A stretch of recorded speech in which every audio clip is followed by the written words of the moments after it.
Le 10h midi, Sud Radio Média, Christine Bouillot. Merci d'être avec nous encore ce matin sur Sud Radio. On est le mardi 24 octobre avec notre invité qu'on est ravi de recevoir une nouvelle fois, j'ai envie de dire, sur Sud Radio. Alexandre Arcadi, bonjour. Oui, bonjour. Sud Radio, c'est ma radio, c'est le Sud, c'est normal. Vous avez nos nouveaux studios? Ils sont bien? Ah, ils sont très bien, franchement. Ça vous plaît? Bravo. Comme on dit en Algérie, Mabrouk.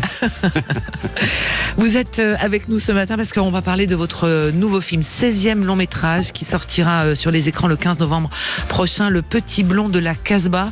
C'est une plongée vraiment émouvante, voire bouleversante dans l'Algérie, votre Algérie des années 60.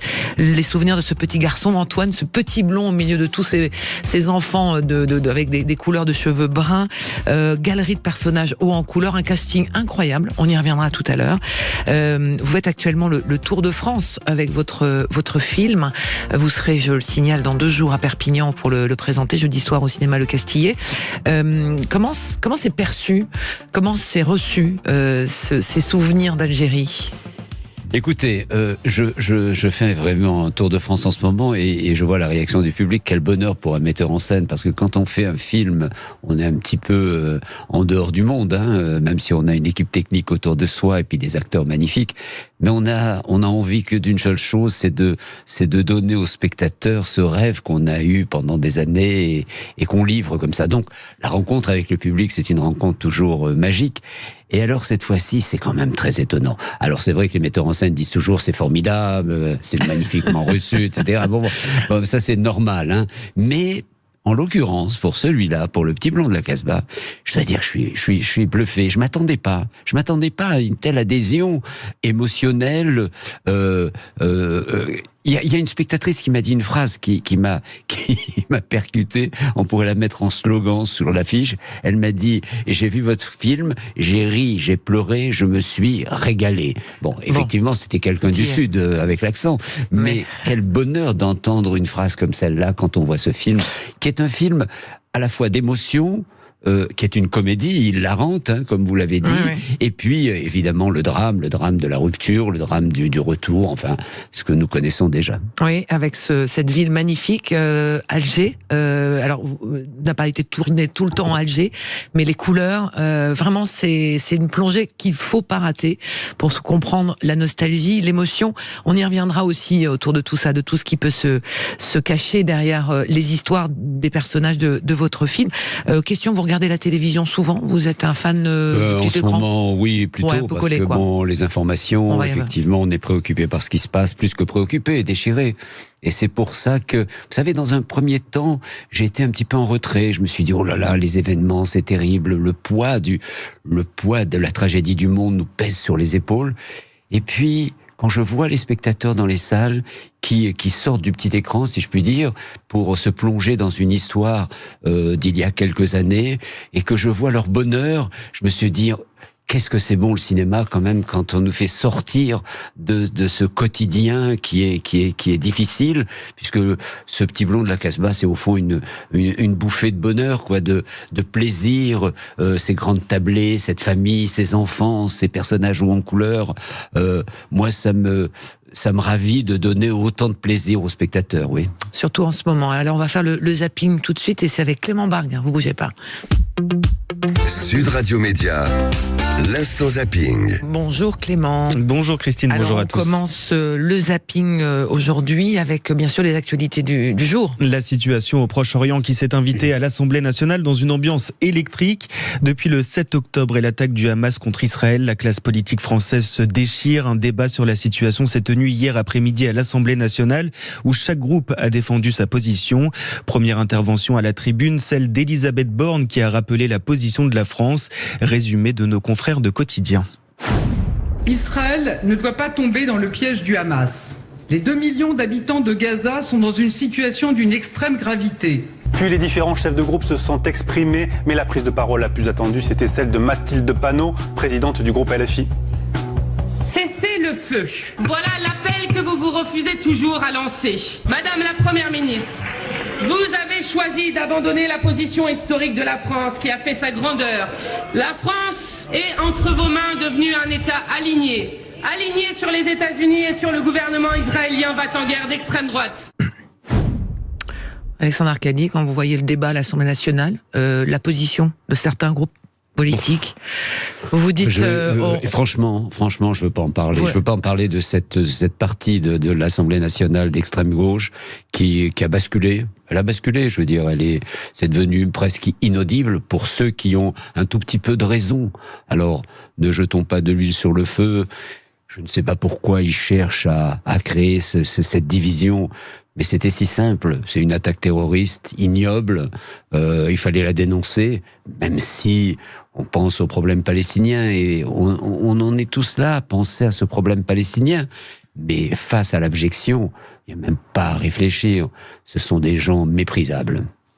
Allez, on continue avec les débats à l'Assemblée toujours, mais il y a aussi Emmanuel Macron qui est arrivé ce matin en Israël avec, pendant ce temps-là, des frappes qui s'intensifient aussi sur Gaza. Ouais, l'armée israélienne qui continue de pilonner des centaines de cibles, intensification des frappes contre le Hamas en attendant l'entrée de ses troupes dans l'enclave. Sur place, la situation est toujours aussi préoccupante. Les Gazaouis sont complètement démunis, comme l'a constaté sur place une équipe de TF1. Le bruit des drones israéliens et le silence. Cet après-midi, notre équipe n'a croisé que quelques habitants, comme sonnés. D'autres prennent la fuite, sans savoir où aller. Si ce n'était que ma maison qui avait été détruite, ça irait encore. Là, ils ont détruit le quartier entier, Même si on reste 100 ans, on ne pourra jamais reconstruire. Alors, Emmanuel Macron, il y en a qui disent qu'il arrive trop tard en Israël aujourd'hui. Non, c'est jamais trop tard. C'est jamais trop tard. Soit là-bas. Ouais. Moi, je voudrais juste dire une chose. Vous savez, quand il y a eu les attentats du Bataclan et des terrasses, et ce drame épouvantable que nous avons vécu, il faut dire qu'en Israël, ils l'ont vécu x10. Hein. Est-ce que le gouvernement français est resté sans réponse? Non. Le président Hollande a envoyé ses frappes à Raqqa. Et pourtant, il y avait également de la population. Malheureusement, c'est la guerre. Je veux dire, Israël a été attaqué. Je veux dire que on peut pas rester sans réaction. La France n'est pas restée sans réaction. Il n'y a aucune raison qu'Israël le reste, quoi. Et vous craignez une extension du conflit ici. On le sait, les actes antisémites ont explosé depuis le 7 octobre. Est-ce que c'est quelque chose qui aujourd'hui vous préoccupe? Moi, j'en appelle aux parents. Et elle a raison, parce que c'est eux qui tiennent un petit peu les clés de tout ça. Je veux dire que ces parents qui connaissent leurs enfants, qui peuvent percevoir des dérives, c'est à eux de faire un petit peu la police entre guillemets, c'est-à-dire leur donner, leur apprendre un petit peu la raison, le vivre ensemble. Et c'est bien triste, hein, tous ces actes antisémites, parce qu'il n'y a aucune raison que dans notre pays on se déchire pour un conflit qui n'est pas le nôtre au fond, qui est celui d'un autre pays lointain. Allez, on va continuer parce que l'actualité aussi, à la télévision, Alexandre Arcadi, Clément Barguin, vous avez déniché une inversion de rôle. Enfin, j'ai pas bien compris, mais vous allez nous expliquer tout ça. Ouais, c'est une bande-annonce plutôt originale que diffuse le magazine Envoyé spécial pour son prochain numéro. Anne-Elisabeth Lemoine s'est glissée dans la peau d'Élise Lucet, présentatrice de l'émission. Le magazine de France 2 s'attaquera ce jeudi au délicat sujet de l'usurpation d'identité. Oui. Quand le quotidien vire au cauchemar, reportage qui reviendra sur ces 300 000 Français qui sont chaque année victimes d'usurpation d'identité. Un chiffre en hausse constante depuis 10 ans avec l'essor notamment des démarches en ligne. Bonsoir, bienvenue dans ce nouveau numéro d'Envoyé spécial. Ce soir, on vous parle des Jeux Olympiques et de ces jeunes champions sportifs français qui sont dans les starting blocks pour décrocher leur qualification. À suivre, une autre enquête. Qu'est-ce que tu fais là, Anne-Elisabeth? Excusez-moi, madame, on tourne là. Oui, mais enfin, qu'est-ce que tu fais là? Qu'est-ce que tu tournes? On se tutoie. Je tourne Envoyé spécial que je présente. Je m'appelle Élise Lucet, vous êtes qui, madame? Non, mais enfin, attends, Anne-Elisabeth, c'est moi qui présente Envoyé spécial. C'est moi, Élise Lucet, c'est pas toi. Ah, c'est vous, Élise Lucet, ma première nouvelle.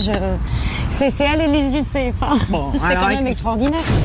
Ouais, la version bande-annonce plutôt originale. Alors, on termine en musique. On a un petit coup de cœur, nous, ce matin. Oui, avec Britney Spears qui crée l'événement. C'est aujourd'hui que paraît simultanément dans 26 pays les mémoires de Britney Spears.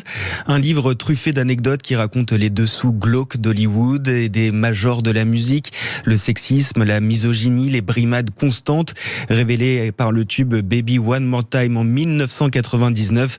La chanteuse américaine a été l'une des stars les plus scrutées par les médias au début du millénaire.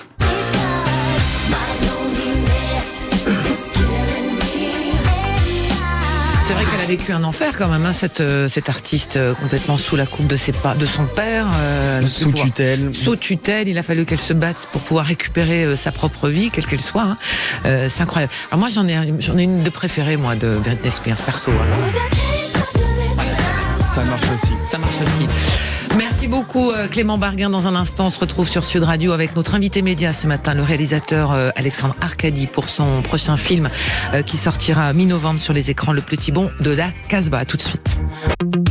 Sud Radio Média, l'invité du jour. Notre invité Alexandre Arcadi qui est avec nous pour la sortie le 15 novembre prochain de votre film Le Petit Blond de la Casbah, mais il y aura aussi le livre qui sort cette semaine, jeudi.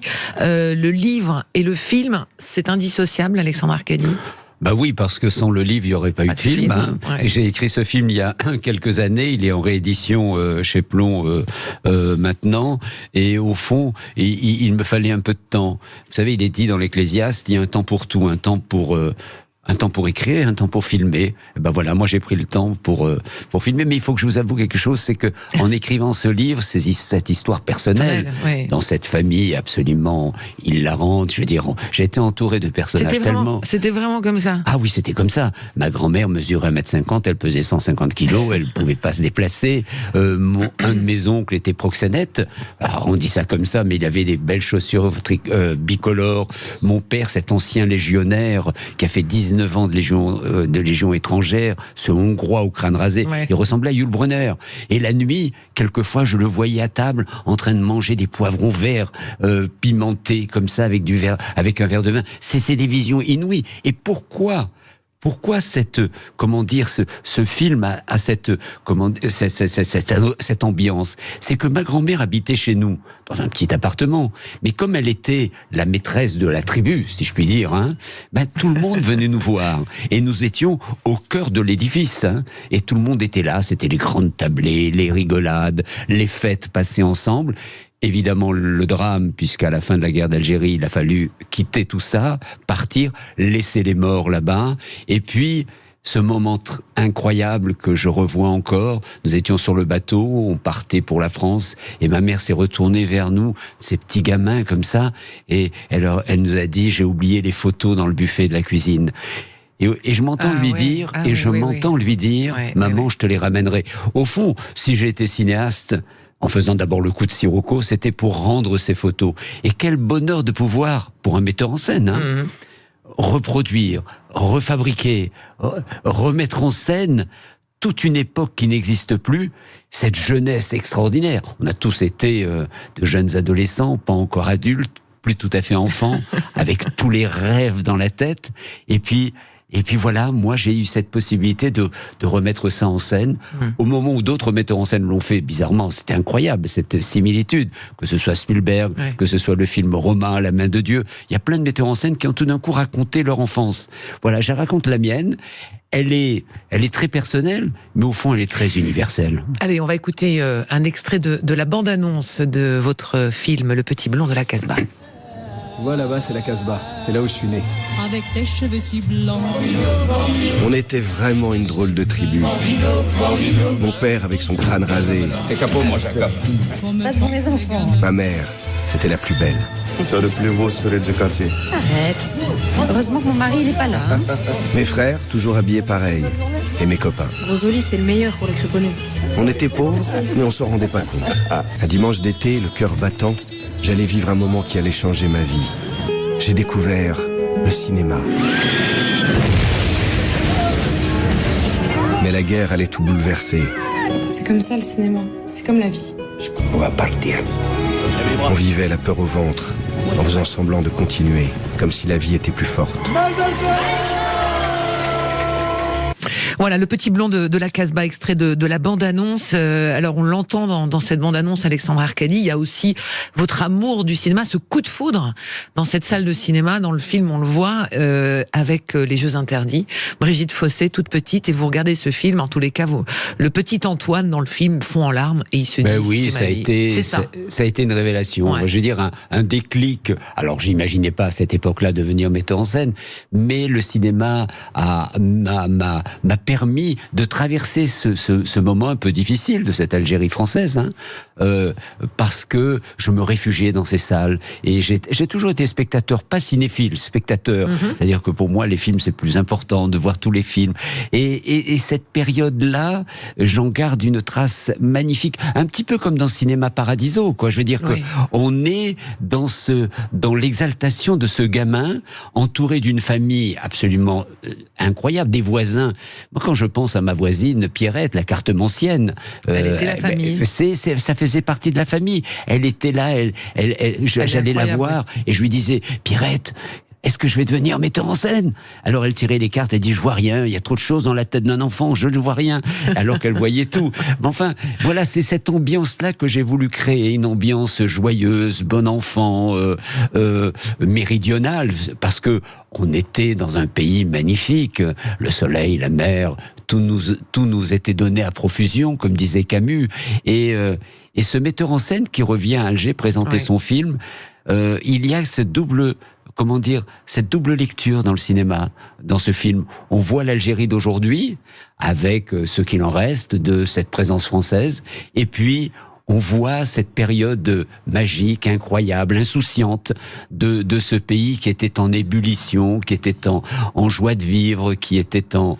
cocasserie, et vraiment, et aussi en larmes quand il a fallu, comme je le disais tout à l'heure, tout quitter. Alors quitter cette Algérie, effectivement, ça a été un déchirement pour les Pieds Noirs d'Algérie, pour les Harkis aussi. Comment vous expliquez, Alexandre Arcadi, que tant de temps après, il soit si difficile encore ce souvenir, il soit si douloureux des deux côtés de la Méditerranée? Mais parce que on a confisqué une partie de cette histoire. Sur le plan politique, il n'était pas de bon ton. Voilà, il n'était pas de bon ton de parler de cette guerre coloniale. Enfin, il y avait une part des Français qui portait, enfin, qui encore aujourd'hui, on s'en sert, et en Algérie et en France de ce conflit. C'est absolument pas réglé. Oui, c'est pas réglé. Alors qu'il suffit de voir quelques films, de regarder quelques images pour comprendre ce bonheur simple, partagé en commun, parce que bon, c'est peut-être aussi la pauvreté qui le faisait, mais comme on l'entendait la bande-annonce, on savait pas qu'on était pauvre, puisqu'on connaissait pas les riches, donc on était riche de tout. Voilà, c'est de cela. Et en cela, le cinéma peut jouer peut-être un petit rôle, un rôle d'émotion, un rôle, vous savez, cette petite pierre que l'on pose dans un édifice, et puis on va construire quelque chose. Voilà, moi, mon cinéma est bâti de cette sorte. J'ai essayé d'être, non pas nostalgique, j'ai essayé d'être porteur d'images et de situations qui n'existent plus aujourd'hui. Et qu'on peut vivre ensemble. Exactement, oui, parce que c'était simple, on vivait ensemble. Pourquoi on vivait ensemble?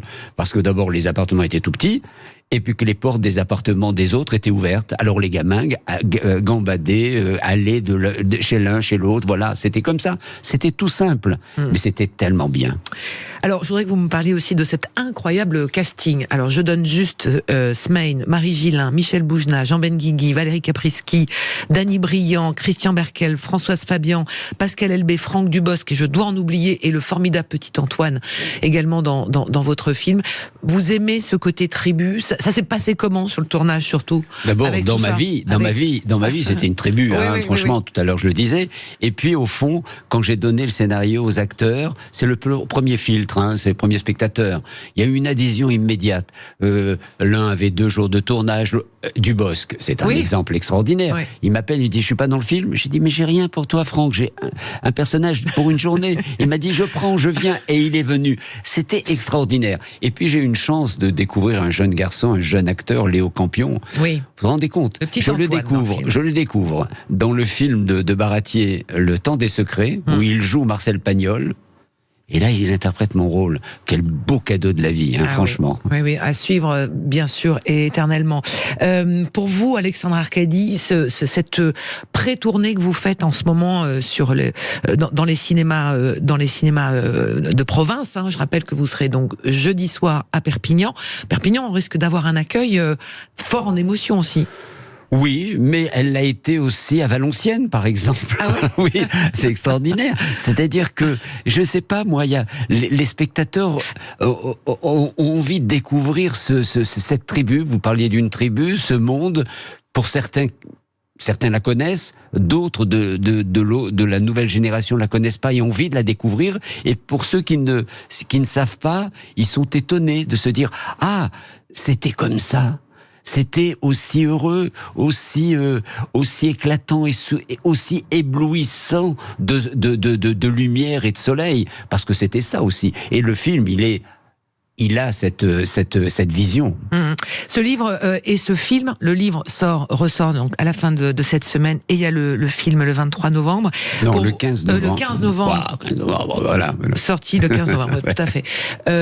Du coup, pour vous, cette notion de transmission de la mémoire, de votre mémoire, elle se fait aussi dans les salles de cinéma, parce qu'il est difficile souvent pour les grands-parents, nos grands-parents ou les grands-parents des petits-enfants d'aujourd'hui, de raconter ce qu'ils ont vécu ou d'avoir pu raconter ce qu'ils ont vécu. Oui, c'est difficile parce que c'est des traumatismes, on n'en parle pas, on a honte.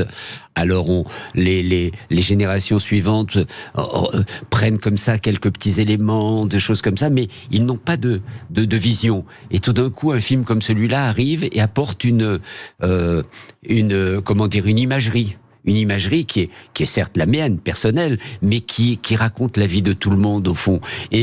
Et dans les salles, j'ai eu une gamine l'autre fois, je sais plus dans quelle ville, qui s'est levée, qui m'a dit: mes grands-parents me parlaient de leur passé, mes parents un peu plus, et moi j'ai envie de vous poser une question. Et elle n'a pas pu aller plus loin, elle s'est mise à pleurer. Toute la salle a applaudi parce qu'il y avait tellement d'émotions chez elle, comme si elle retrouvait une part d'elle-même.